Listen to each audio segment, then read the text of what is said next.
the first time someone meets or interacts with the Thirst Project is not like me or some white person from the States. It's a person who is from their own country, who looks, talks, etc. in their same space. And so for us, it's really important that it be really clear, hey, here's who we are, here's what we do, but first of all, do you want this? If so, this is what we're going to do to work together to bring the solution in your community. Most people don't realize that things like diarrhea or dysentery actually kill more kids every year than HIV and malaria combined. But at the time when I learned about this, I was just so struck by how massive in scale the issue was, that when somebody has a Seth encounter, that they leave better for it, that they have had an encounter with what feels like love in some way, right? My hope is that I will be like an indispensable source of love and hope in the world. And so that's kind of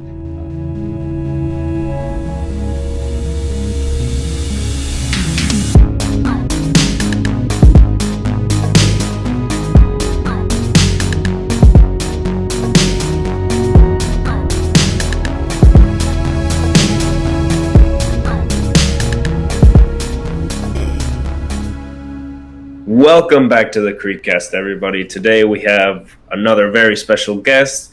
It's me, Rodrigo Massa, and your co-host, Mariano Huerta. Seth, if you'd like to introduce yourself a bit.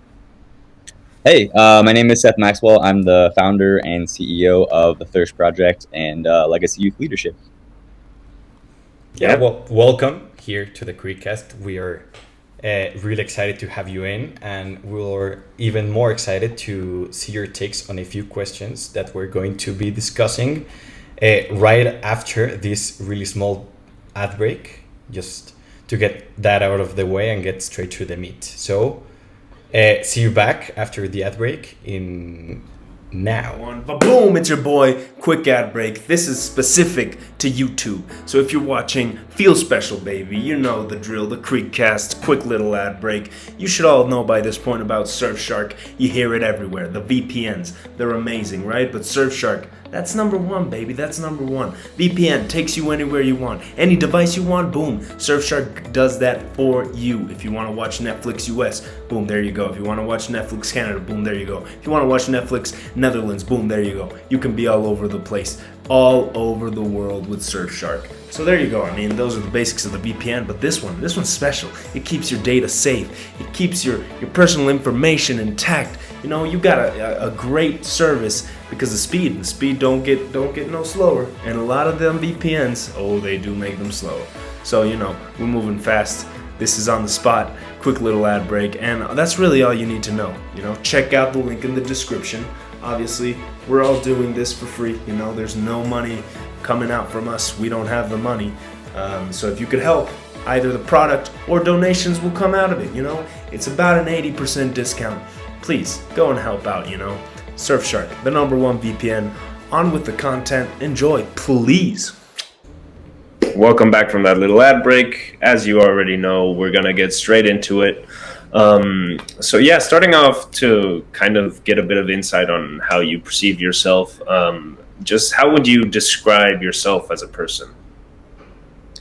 Yeah, I'm 33 years old. I live in Los Angeles, but I'm originally from the Midwest in the Indiana area here in the U.S. And how I would describe myself, I hope my goal in life is that when people hang out with me, or I meet someone, or I work with someone, that when somebody has a Seth encounter, that they leave better for it, that they have had an encounter with what feels like love in some way, right? My hope is that I will be like an indispensable source of love and hope in the world. And so that's kind of that's how I want to be in terms of my friendships, the people I work with, my family, obviously. And so I know that might sound kind of like weird or touchy-feely, but yeah, that's my goal, is that like everybody who I get to work with or that I do life with, that I try to be just an indispensable source of hope and love and encouragement in their life. So yeah.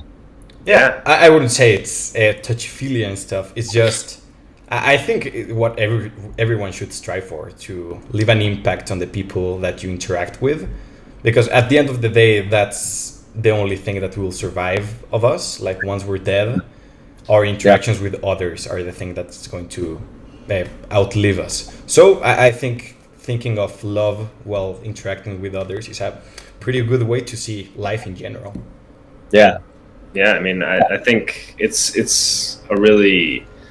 something that most people, or well, everybody should kind of, as you said, strive for, because it doesn't only allow for better opportunities for you as a person, because it kind of allows for better interactions, self-growth, and just a more positive mindset, which ultimately gives you more than it takes away. And I mean, the fact that you say that, it really bonds well to kind of the things that you've done in the past and that you're probably surely going to do in the future. So that also makes me kind of question a bit how somebody with that mindset could look at challenges, because sometimes the way we see ourselves and we interact on our day-to-day will realistically affect the way we look at those challenges.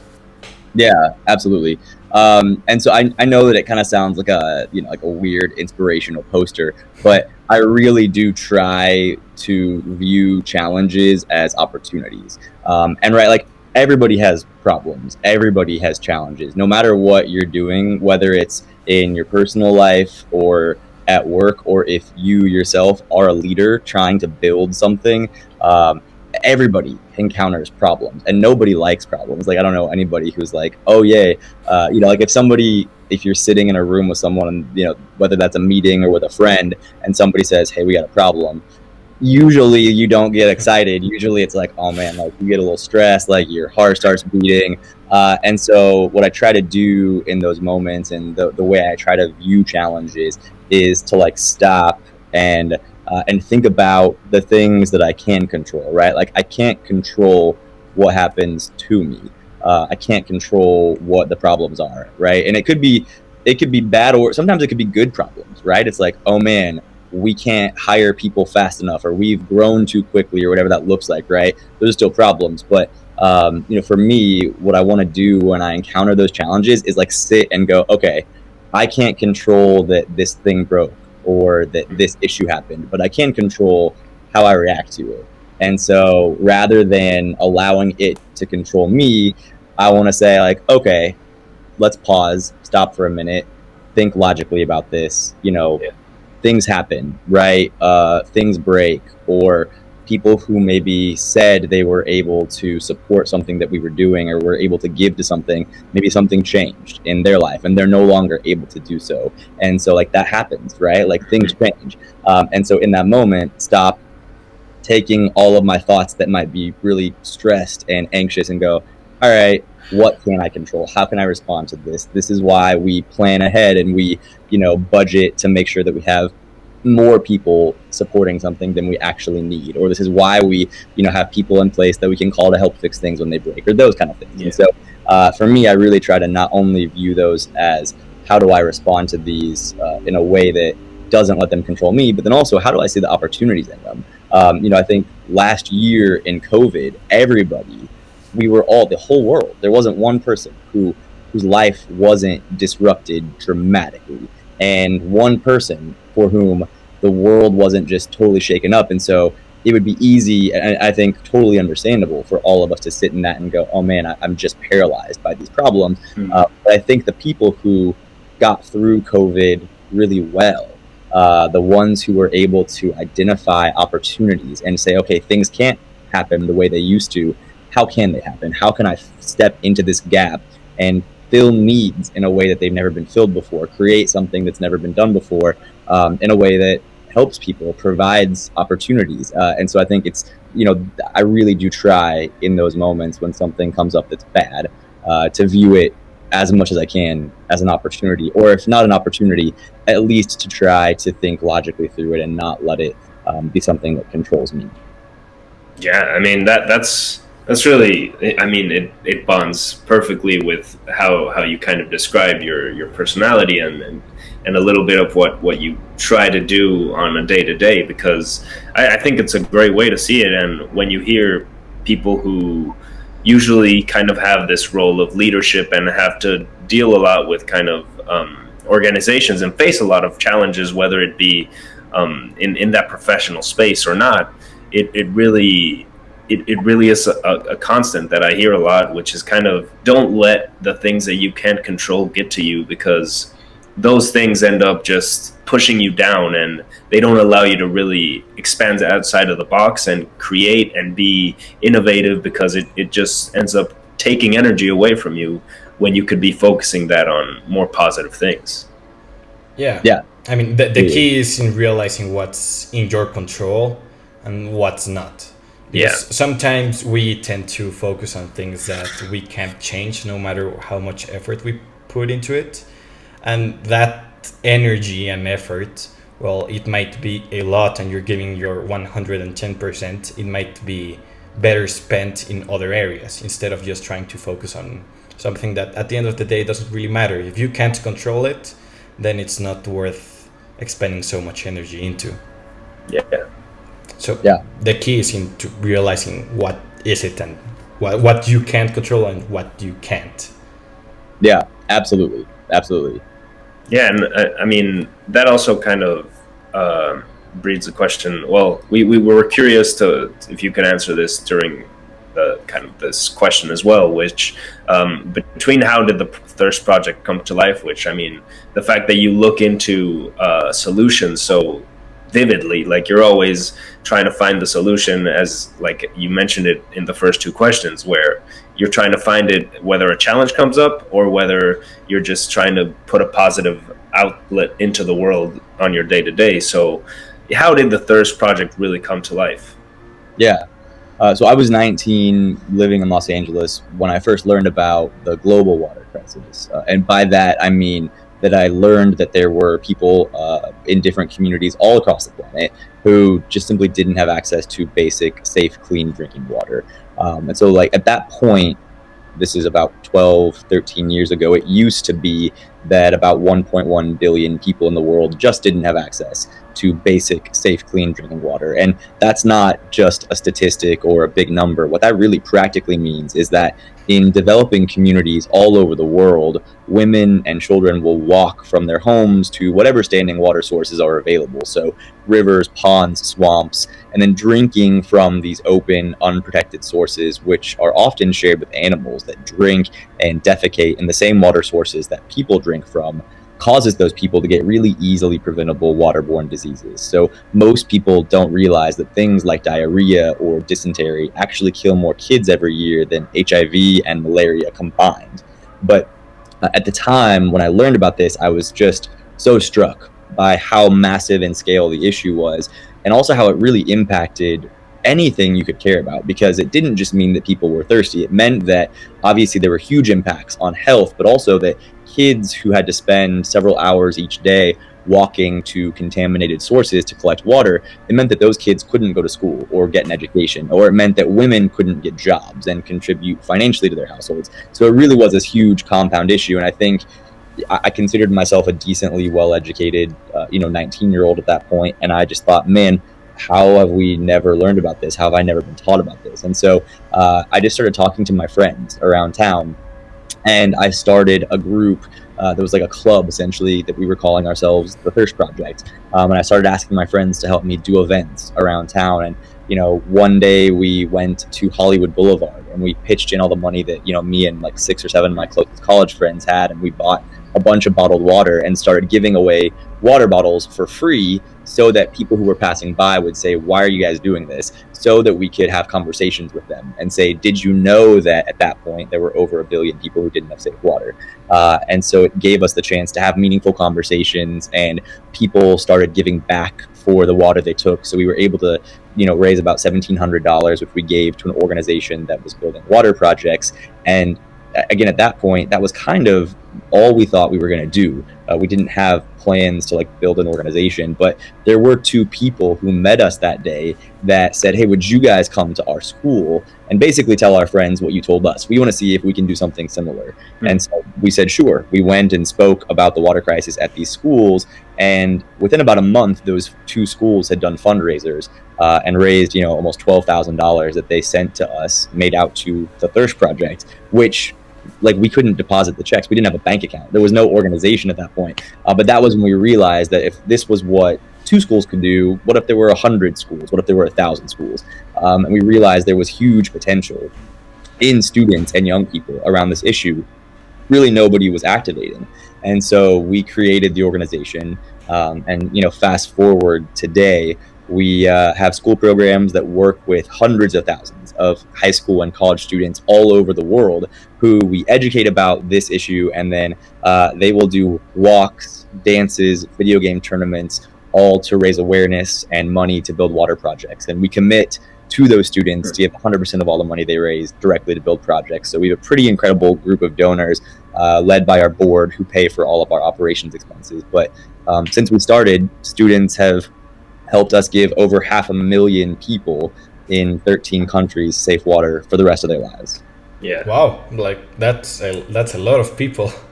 Yeah. We've talked about this on the previous 2 episodes of the Creekcast about how perspective is so important to tackling an issue.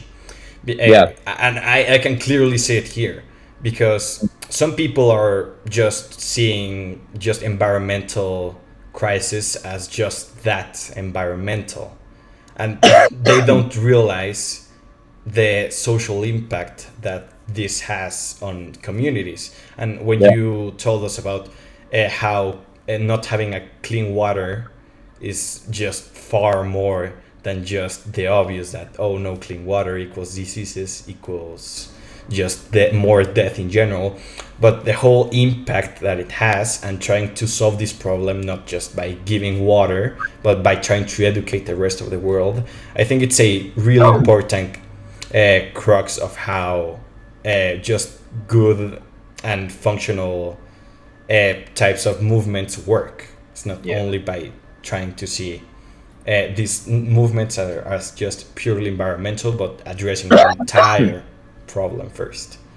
We've seen this as a very, like, with a lot of the people that we've spoken with recently who have similar organizations that tackle kind of maybe separate issues that aren't really seen as necessarily like something, for example, that helps communities to help, be it with education or with jobs or all these different things, because at the end of the day, it's just a net that's kind of created with one of these problems. And when one of it is affected, it kind of attacks the whole base of everything, because once you take away the water supply, then you have a big problem that people need water to survive on a daily basis. So how can you really feel comfortable with moving into other areas in your own community when you can't even like drink water, which is such it's impressive that the issue that it really is. And a lot of the time it isn't even spoken about, because I don't know, I feel like a lot of people don't really get to hear about the water crisis. Yeah. I mean, it's an issue, like I said, that is huge in scale, but also it's incredibly solvable. So, I mean, for us, when we decide where we build projects, we don't care what country it is.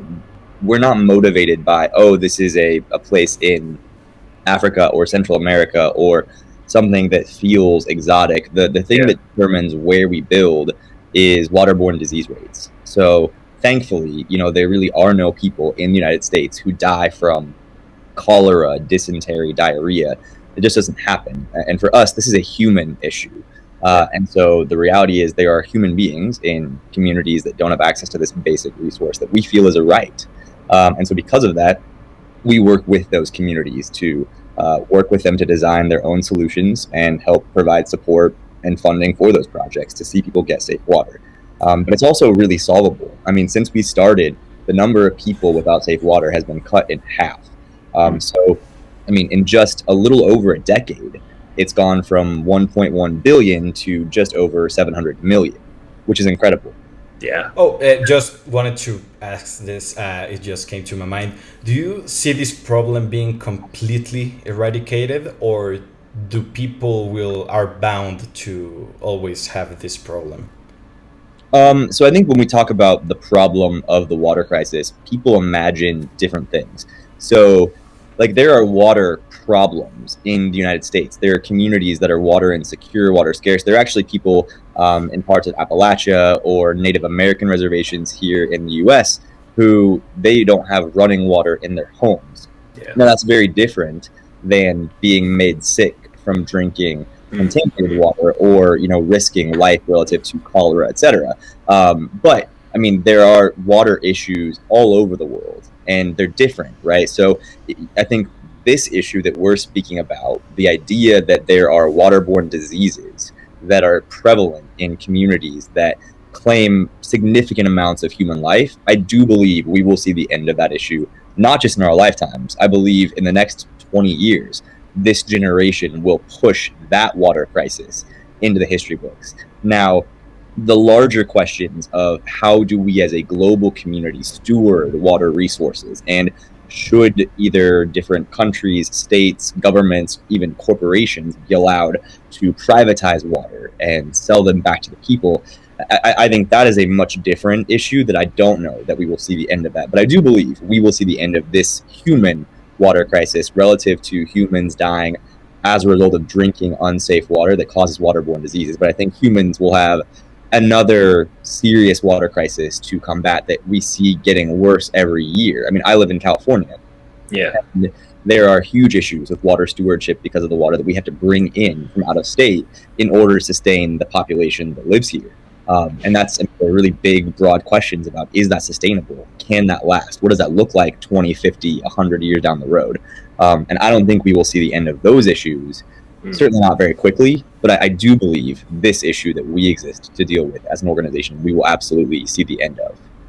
Yeah, I mean, now that you mentioned California, well, since we both live in Mexico, and in Mexico City, the water crisis just keeps getting worse and worse because, as you mentioned, like kind of bringing it in from other states and other places, which just makes a chain of situations that ultimately kind of, it's like a domino effect that just doesn't really stop. And it's a really interesting question to kind of explore how that crisis could possibly be solved, because right now, well, I don't really know the amount of deaths that are caused by the water crisis in Mexico, but I suppose that as the issue grows bigger, that issue will become more prevalent as well, because it just, I suppose it's natural that chain reaction happens, and it leads on to the crisis that we're talking about, kind of reinstilling itself into the world.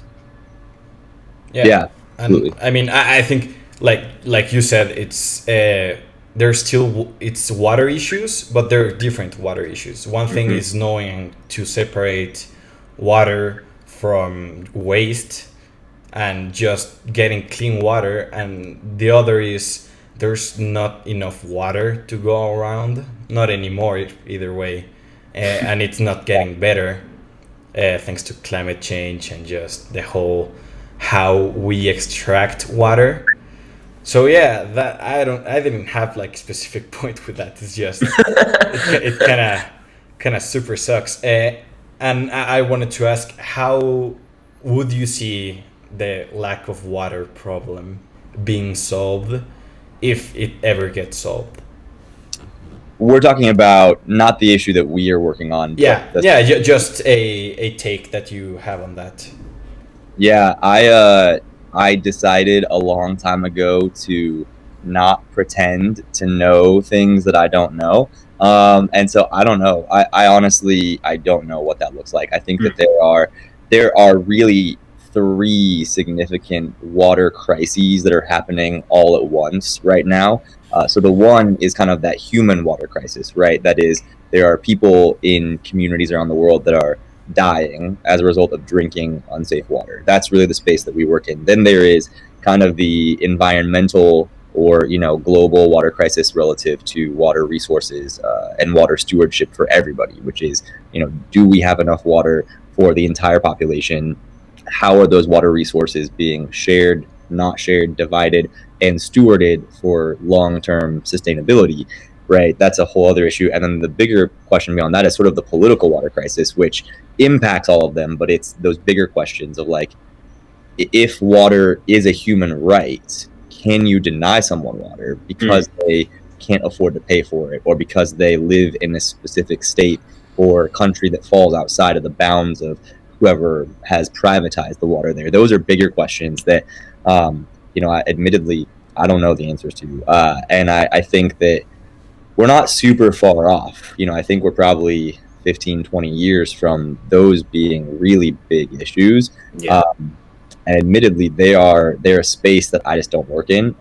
But it's one that I hope, people who are coming up just now in university and 20 and 30 something young professionals in our generation are aware of and are working towards solutions that are not just, hey, this is the way we've always done things, because that's not going to work. Yeah. I mean, I would say that the environmental water issue is a more fluorescent and known about in comparison to the human water issue, because it's so easy to imagine like people not having water. Like, you've been thirsty before, you can easily put yourself in those shoes, but not many people know what it is to having your only source of water potentially going to kill you. So they're really different, but they work on the same, kind of just a resource, I guess, is the thing that the only thing that they have in common. Connected. Yeah. I mean, just pretty tough stuff, but at the very least we have one side being covered. Now we still need the environment to be solved, but one step at a time, I would say. And as you said, talking about kind of the future generations, or the present generations, who are really, it's now or never, the decisions and kind of actions that are being taken to whether the future will look better or worse, depending on those actions. And obviously, with people like you who started the Thirst Project at 19, not even really kind of with the whole perspective, as we mentioned at the beginning, of how big it would become eventually and how many lives it could truly impact. Have you had any kind of experiences with people, whether it be inside of the Thirst Project or outside, that have really left a mark or have kind of inspired hope that, there's people who are going in the right direction? Yeah, absolutely. And I mean, there are so many stories of so many incredible people that we get to work with. But there are, there's one that absolutely sticks out. So the country that we currently build the most projects in is the Kingdom of Eswatini, which is formerly Swaziland. Eswatini is a pretty small country. There's only about like 1.2 million people. It's entirely landlocked, so the only borders it has are South Africa and Mozambique. And the man who runs our programs on the ground in Eswatini is a man named Sibusiso Shiba. And Sibu is the most incredible human you could ever meet. He's worked with us for a little over a decade now.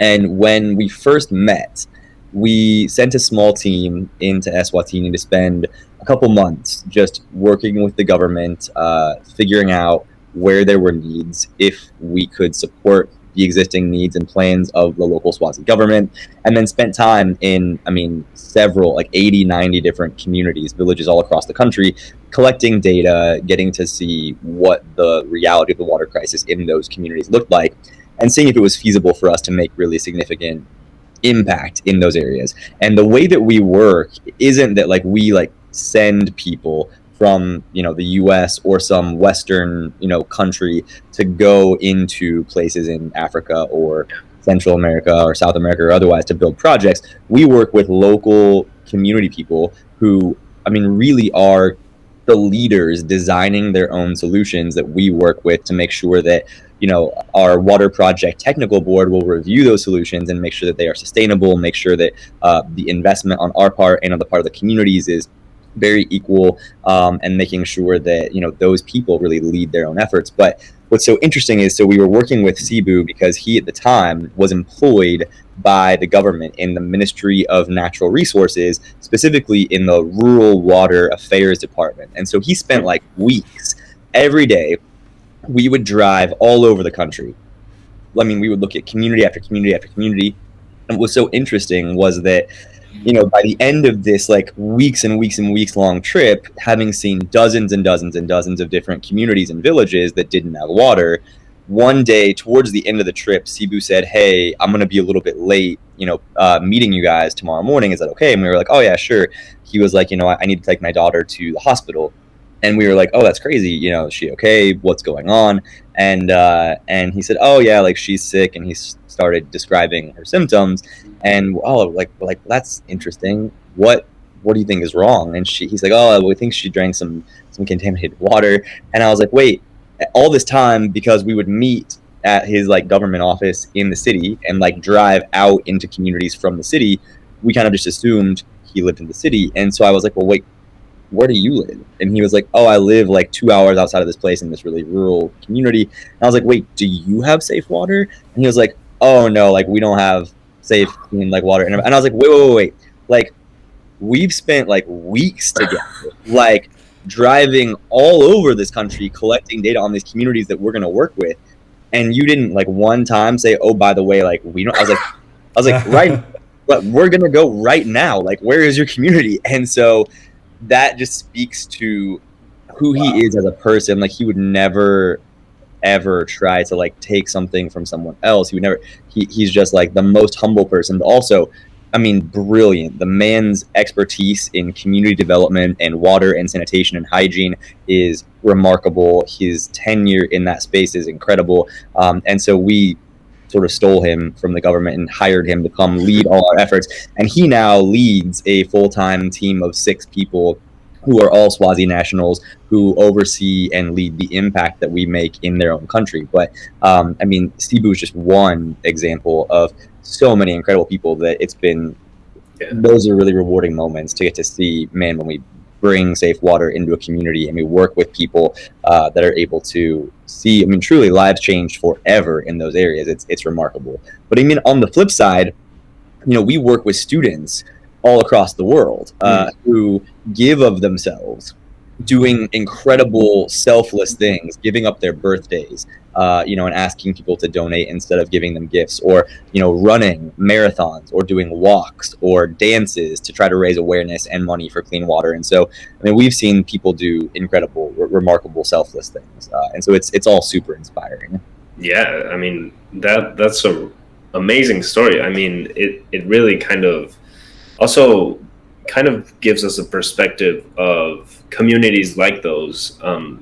How kind of I lived a part of my life in South Africa, and I also got the amazing opportunity to visit certain communities, and you really see that the root of those people, they're really humble and amazing and sincere people, that they, even though they have kind of everything against them and things like lack of water or contaminated water and all these kind of different things that a lot of the time in Western civilization, a lot of people might think it's a reason to be down and it's a reason to kind of think negatively of things.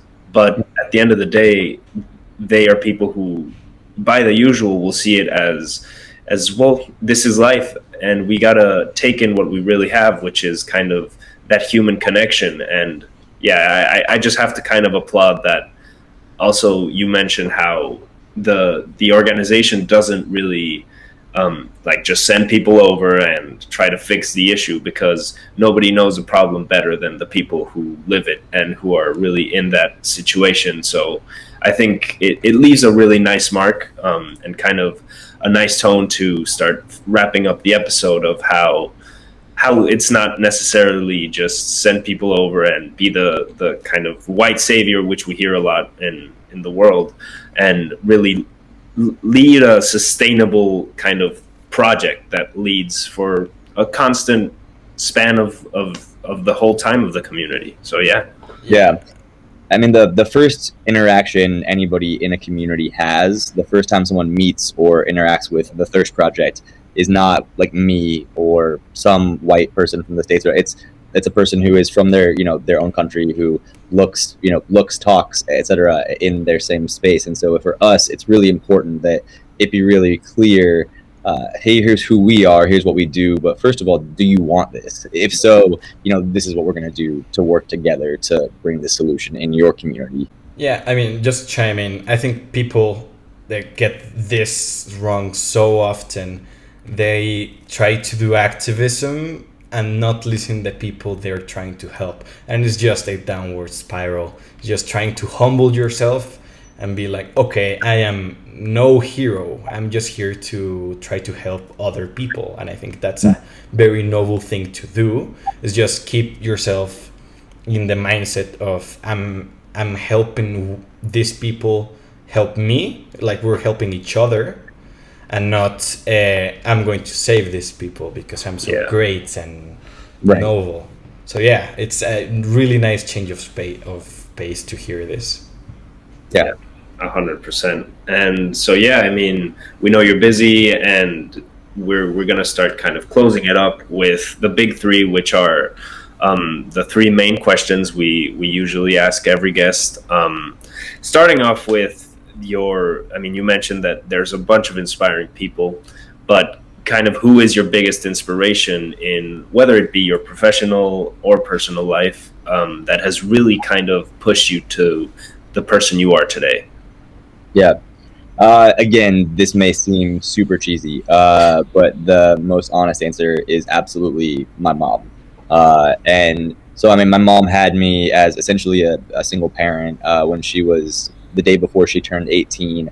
And I mean, the amount of sacrifice that is incredible. Every parent obviously sacrifices for their child in huge ways. But, what was amazing for me growing up was just when I imagine what it is like to be love. If I were to like clothe love in human skin, it would be my mom. And the things that she taught me and who she raised me to try to be are just absolutely that I want to try to live up to those things, right? And so when I think about like a great example of what I mean is, I remember a story I'll just tell you really quickly. When I was a sophomore in high school, we had this issue at this school where this teacher who was a journalism teacher who really cared about his students and was amazing, and he wasn't even my teacher, but everybody who knew him like loved him. He was suspended on grounds of insubordination, and it was this really kind of weird issue because he didn't really do anything wrong, and the administration kind of reacted to something they were trying to control from a like optics political perspective. And so they suspended this teacher who really, I mean, cared about his students and was great. And so sorry excuse me. Bless you. But so they suspended this teacher, and all the students kind of mobilized, and people made shirts that were like, "Oh, I support Mr. Tooley," and we were, trying to really petition the administration to like bring this teacher back. And one day I went to school, and I got to my 5th period class, and I sat down in class, and my teacher like yelled, and he was like, "What are you doing wearing that shirt? Like, get out of my class and don't come back until you change your shirt." And I was like, "Oh, that's so great!" Like, okay. And so I like went to the dean, and I walked into the dean's office, and the dean was like, "What are you here for?" And I was like, "Oh, this teacher told me I had to change my shirt." But I like put my handbook down, my student handbook down, and I was like, "But I made sure that when I made it, I didn't violate any of the dress code policies, so I need you to tell him that I don't have to change my shirt." And he was like, "Well, if a teacher decides that your shirt is like distracting or disruptive, even if it still is within the dress code policies, they can require you to change it." And I was like, "No." And I like walked out, and I went to the principal's office, and I was like, "Hey, I want to see Mr. Coors." And they're like, "Okay." So I went in and I sat down, and I was like, "Hey, I need you to tell this teacher that I don't have to change my shirt." And he was like, "I can't undermine his authority in his own classroom." And I was like, "Totally get it. Totally understand where you're coming from." I was like, "Here's what's going to happen. Either you tell him that I don't have to change my shirt, or I will just skip his class every day, fail the class, take the 0, use it as the subject for my college application essays. It'll look awesome." I was like, "And also tomorrow morning, I will have like every local news outlet out here covering this story." And the reason that I was so confident I could even do that was because the reason that this teacher was suspended was like statewide news. And I was like, it's the extension to this all huge story. And all the principal said was, he just goes, Seth, don't do that. And I was like, so I walked out and I called my mom. Now here's where the story becomes relevant. I called my mom and I was like, hey, I need you to come pick me up, and here's why. And where I imagine most parents would be like, you said what? Like, go in there and like do whatever they tell you to do. She was like, I'm on my way. And she came and like picked me up, and she like helped me call these like news outlets. And like the next morning, sure enough, like she drove me to school, and there's this like footage of like me being interviewed with the school in the background. And I went about my school schedule every day, and I skipped that class until like the third day. I was in my guidance counselor's office, and someone from the class came down and was like, hey, this teacher wants to talk to you. And so I went up and talked to him, and he said, hey, I'm sorry I yelled at you. Like, you can come back. You can wear your shirt. Just like, please come back to class. But like, the point of the story is where, again, like I said, most parents would have said, like, do whatever you're told, like, fall in line. There's no question in my mind that like I wouldn't think the way that I think, or believe the way that I believe, or feel the way I feel, were it not for my mom saying, like, I don't care who's an authority. I don't care. You don't cause problems or trouble for the sake of causing problems or trouble. And you don't think that you are the be all end all. But if you see someone whose rights are being violated, who is, who needs to be stood up for, who is being hurt, like, you stand up, even when it's uncomfortable, even when you suffer as a result of it. And she didn't just say that because it sounded good, like, she lived it and showed me how to do that. And so there's no question that I like wouldn't have, like, on paper, I really have no business doing what I do, or believing that I could get the support of so many of the people who have, brilliant minds in water and water resources and hydrogeology, and incredible donors and supporters who are like, I'm just a kid from Indiana, but who have believed in the work that we are doing and have given of themselves super generously, because I believed I could ask them, and I believed they would say yes if I did, and they did. No question that like I wouldn't have believed that were it not for her first believing those things. And so that's why. Wow. We love those types of answers, if I may be honest, the more personals. But yeah, I think that's a nice wrap up. We couldn't finish the last big three, but we know we're on a tight schedule. So it's honestly been a super pleasure. We'll get those questions back in a few months, maybe, if we get you back on the Creekcast. It's honestly been a pleasure, very enlightening talking to you. It's been a really nice conversation, and it's been a really nice time. Really, really nice conversation. Again, thank you for coming on. It really was and is an honor and a pleasure to be able to learn from you and hear these stories that also, whether it's you, the listener, or us, we all take something from it. So yeah, hopefully we can have you on again eventually. Thanks for listening to the Creekcast. Thanks for coming on again. Thank you so much for having me. Have a great day. Same. We'll have you back someday. I don't know.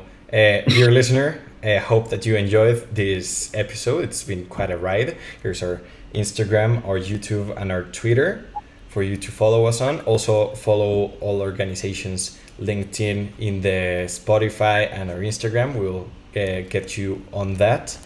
And hope you enjoyed. This has been the Creekcast. See you on the next episode. Bye-bye.